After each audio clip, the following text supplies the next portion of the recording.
Hi everyone, and welcome back to another episode of Danger Danger with Jill the Stranger. Today, we'll be making a disaster analysis of a middle-class house. My house, in fact.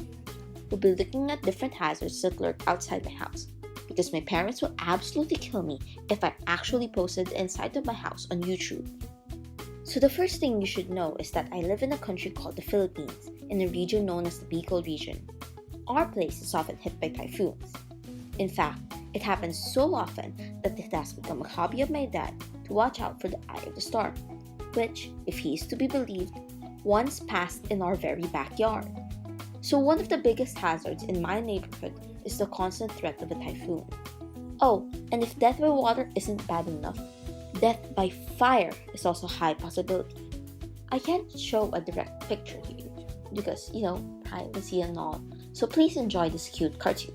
My house is sandwiched between two gasoline stations, so that means if the petrol in one of them ever gets on fire, there's a good chance my house is on fire too. Convenient? Yes. Oh, and in addition to that wonderful fact, if we step in the gates and look right, we see that my place also has this beautiful garden filled with flowers, shrubs, and trees. All flammable stuff.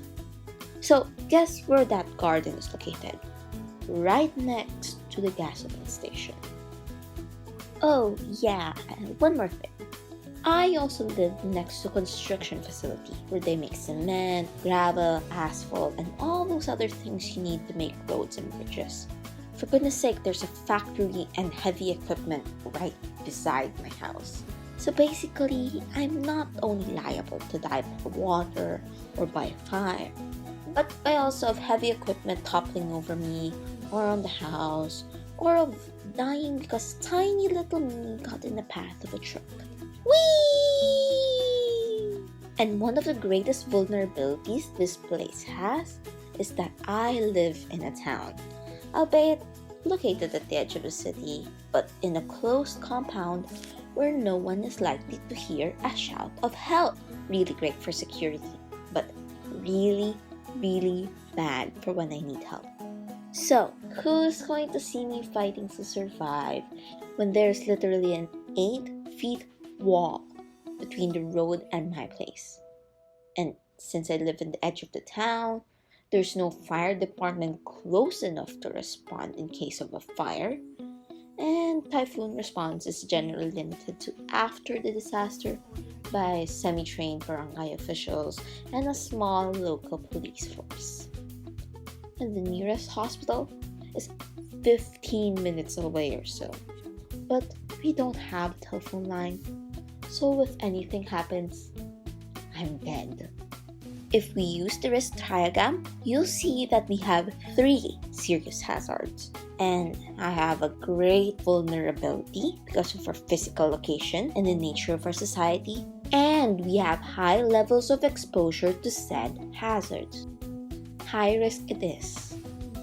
So while you ponder on that great tragedy, let me take you on a tour of the rest of the house. Maybe we'll find more hazards there.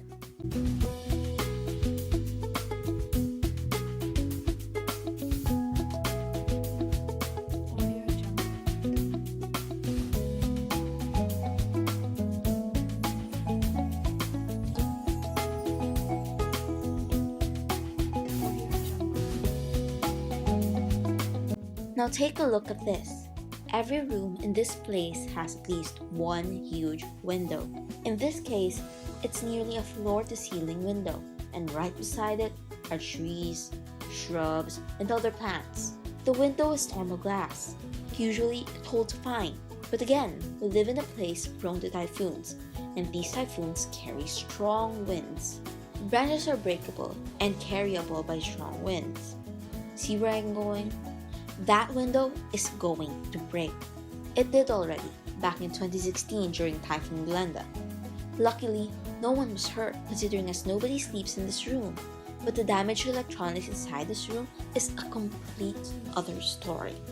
In the economic perspective, we damaged about 30,000 pesos worth of equipment, and of course, the window, which, although my parents refused to tell me the price, is presumably expensive as well, considering as they had to fly it all the way from Manila, and who knows how many places before then.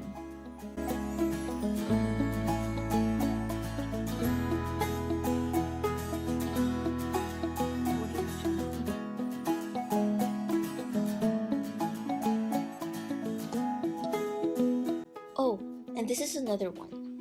The generator. This is more of a technological hazard, considering as it's been with us for quite a while now and is known to sometimes fail. Also, it's located right next to where we do our washing, not to mention it's outdoors, so it's always getting wet. And as you know, water and electricity don't mix well. But the greatest hazard this poses is its waste product of carbon monoxide. Carbon monoxide is odorless and colorless and deadly to humans. Yes, the generators outside to reduce the chances of anyone inhaling a large amount, but the risk is still there. Despite a lower but still present level of exposure, there's still a hazard and a vulnerability. Ergo, risk.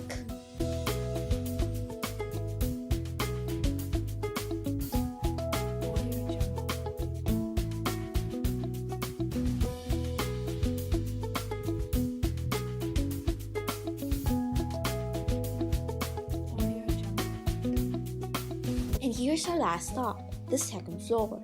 There's not much hazards here other than the aforementioned glass windows. But while we're here anyway, I want you to guess which of these rooms is mine. Pretty obvious, huh? Thank you all for being a part of this community and making it to the end of this video. If you like this video, please check out my profile, Jill the Stranger, and be sure to like and subscribe for more weekly science videos. I'll see you next week with a new episode of Danger Danger.